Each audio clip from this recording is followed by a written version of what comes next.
Një tjetër operacion i gjerë policor është zhvilluar në qytetin e Elbasanit, ku uniformat blu kanë goditur një veprimtari kriminale me rrezikshmëri të lartë. Në kuadër të operacionit të koduar Fast, janë arrestuar në flagrancë 14 persona, të cilët sipas policisë posedonin armë zjarri, municion luftarak dhe sende të tjera të ndaluara.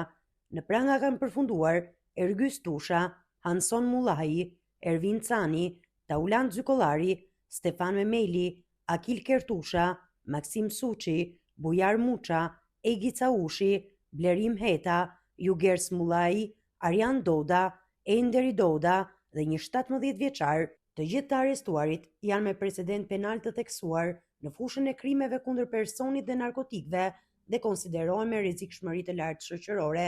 Gjatë kontrollit të ushtruar në lokal dhe banesa, policia sekuestroi armë zjarri, municion luftarak, elektroshot, radio të tipit policor, jelek me mbishkrimin policia, thika, shkop metalik, sende në formë pistolete, si dhe shumë aparash, 4 automjete, 13 celular dhe DVR. Materialet procedurale i janë referuar prokurorisë së Elbasanit për hetime të mëtejshme.